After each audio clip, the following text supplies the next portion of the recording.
Hello there, beautiful beings, and welcome to my sacred space. My name is Raven, and thank you so much for being here. Today, we're going to have a look at the beautiful cards of Stephen D. Farmer's Messages from Your Animal Spirit Guides Oracle cards. This is a deck by Hay House. The illustrations are by B. Sturgis. I think this is a pretty old Hay House deck. I'm not sure, but let's try to have a look at the guidebook. Nothing fancy here. As you know, most of Hay House's decks nowadays, in the present time, already have like a little bit of extra detail here and there. But this, like I mentioned, is a pretty old deck. And I believe you can also see that in the artworks. But yeah, by the way, if you were just here to have a look at the images, please check out my timestamp in the description box below so you can just jump to that part. Otherwise, we're going to talk about everything. I do like talking about guidebooks because, it's also important. Some people out there might be interested about learning more. Maybe this is their first time to get an animal spirit oracle deck, so maybe they would like to learn more information about the guidebook and how it represents the animals or how it explains the cards. So, yeah. Enough about that. So yes, this is a deck published originally in 2008. So that was a long time ago. All right. So it says here for our ancestors. So there you have the table of contents. Instructions for working with the messages from your animal spirit guides oracle cards. Okay, so a little bit of information about animal spirits and what they are. Okay, preparing a new deck of cards, your way of consecrating your cards or connecting with them or bonding with them, how to store your cards, and then onto the oracle card readings, what happens, what are they, variations on oracle card readings. Okay, so questions that you might ask or you could ask yourself for guidance, of course, and then which animal spirit guide would be best for me to work with right now. Okay, invoking an animal spirit guide, and then on to the meanings of the cards. So the term general meaning is used purposely, as each time you conduct a reading, the card meaning can shift depending on the context of the question that's being asked. Yes, okay. And then on to the meanings directly, or each of the cards. So you have, the title here, an image of the card. This is not, of course, as you can see, it's not colored. A bit of blurb over here, and then the meanings and associations. Okay, like a little bit more keywords. Yeah, that is how it looks like. I guess maybe 2 pages per, or 2 to 3 pages per animal, which is, it's a good amount. Now we're gonna talk about the cards themselves. So this is a Hay House deck, as I mentioned earlier, and I'm gonna try to pull another Hay House deck from my... Oops, I hope the camera won't jiggle so much, but this is James Van Prague's The Power of Love activation cards. So just so that you have an idea of how the new Hay House card stock looks like. Actually, this is not even that new, but it is glossy as compared to this one. This one feels very nice to the touch.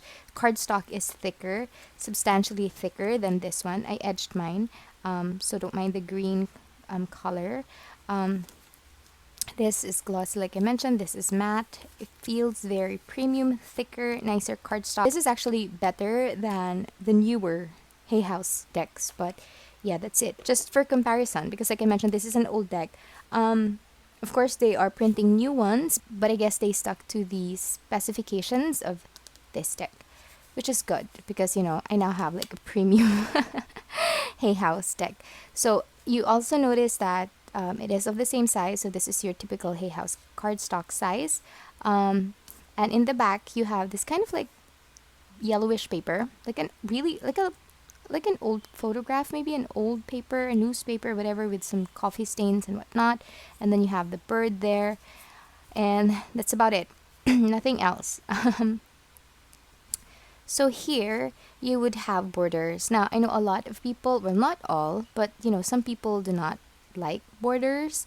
I'm not really that bothered too much by it. It works here, I guess. But yes, if that's something that you are not keen on, then maybe you can cut this part all up to you.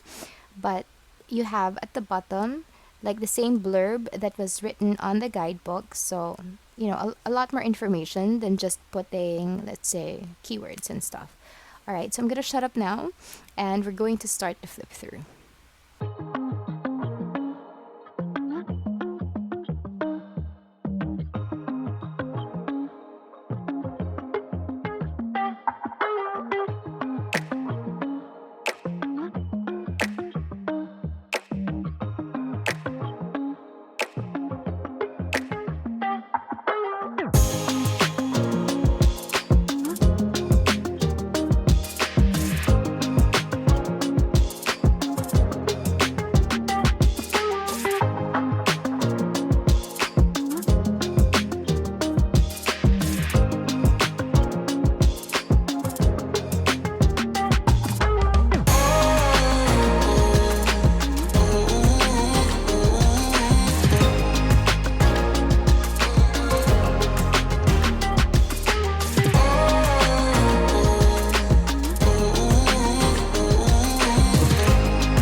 All right, so that is the full flip through of the Messages from Your Animal Spirit Guides Oracle cards by Stephen D. Farmer.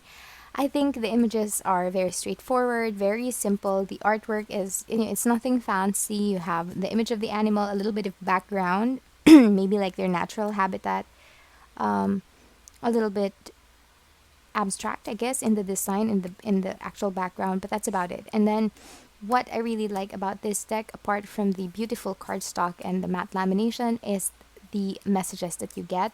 As I mentioned earlier, you're getting more than just keywords, but other than that, these are actual action phrases or action items for you to do.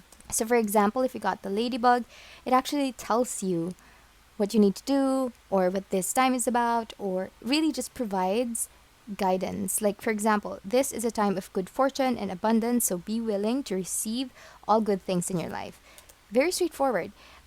Meerkat, get support from a trusted group of like-minded friends. Octopus, practice shapes shifting by altering your physical appearance and mannerism.